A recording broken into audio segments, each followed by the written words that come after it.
Hey everyone, and welcome to week 3 of our course in 20th century United States history.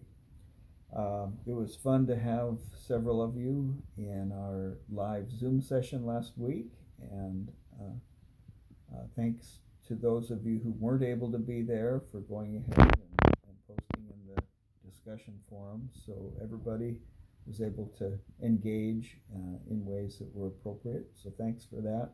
Do remember that I'm holding another live Zoom session in week 6. So mark your calendar for that if you'd like to attend that. And that'll be also on Thursday night of week 6 at 7 o'clock. So I think I might make that one slightly longer. We keep running out of time.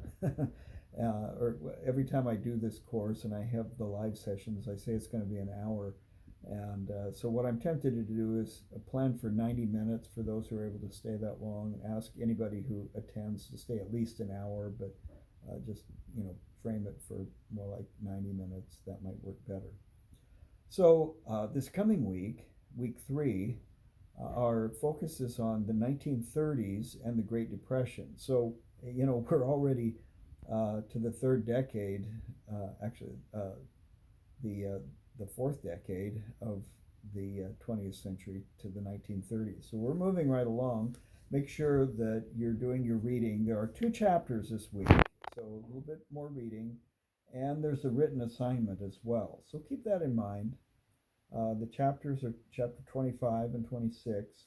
25 is on the Great Depression itself, and chapter 26 is on the role of Franklin Roosevelt in the New Deal. We'll say that there are actually 2 New Deals as the reading lays them out. But when we think of the 1930s, we think of the Great Depression, don't we? One thing I would point out is that um, the 1930s is probably the last decade that there are many people alive today that remember it. Think about that. My own mother is 90 years old. She was born in 1931. Her 91st birthday is coming up in April. And so she was born at the very beginning of that decade and, remembers part of her childhood as having lived in the 1930s and the latter part of mid to later part of the Great Depression years, because the Depression really lasted the whole decade. It wasn't just 3 or 4 years.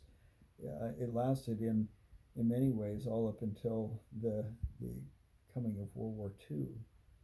And so think about that. If you know some people in your life, grandparents or neighbors or whatever, who are in their 90s, let's say, there may be people around who remember the 1930s and what that was like. I always like to encourage people to talk with people they may know who have experienced certain of these eras of history, because once those people are gone, they're gone. And some of the best way to learn just what life was like is to talk to people who actually were alive in a certain time period and who remember that. So there was more going on in the 1930s than just the Depression. We tend to just think of it, oh, the 30s, the Depression. Yeah, there were other things going on, but everything was under the cloud of the Depression. Literally, sometimes that brings to mind, for example, the Dust Bowl of the 1930s, the early to mid part of the 1930s.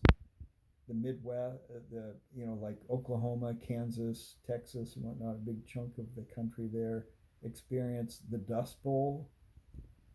Ken Burns did a documentary on the Dust Bowl, and that's on my list for um, documentaries for the assignment a little bit later in the course of a documentary film review, and that's a good one. If you want my personal recommendation, Ken Burns' documentary on the Dust Bowl is just outstanding, and and again, there were lots of other things culturally going on. It was a decade when movies were very popular. By that point, there were, nearly all the movies were sound talking movies, full sound movies. Movie stars were, very popular. Some very famous movies, like The Wizard of Oz, came out of the 1930s, the latter part of the 30s, but 1939, and a number of other movies that were popular at that time. Shirley Temple, a child star, was also very popular. She was cute, she was plucky and cheerful all the time, and in many ways, I think Depression era audiences loved her because she helped to take their mind off of their troubles. And the feeling was, if she can approach her problems with such pluckiness and positivity, then why can't we? And so there was a lot of that sort of spirit at the time. So do the reading this week. Engage with the underlying causes and all of that of the depression, the stock market crash of 1929 that led directly into the Depression years, and the attempts at recovery from that, and just kind of frame that up in your mind. Also, keep in mind that this week is your first regular written assignment besides posting in the discussion forums. So this week is due the film analysis review. It's not due till next Sunday night at the end of the week. So you have all week to work on it if you haven't started already. So access my list of suggested films by going to the assignment description on the link in the module 3. Just click open the link for the film review assignment. You'll see in my description there's a live link to a document with my list of suggested films.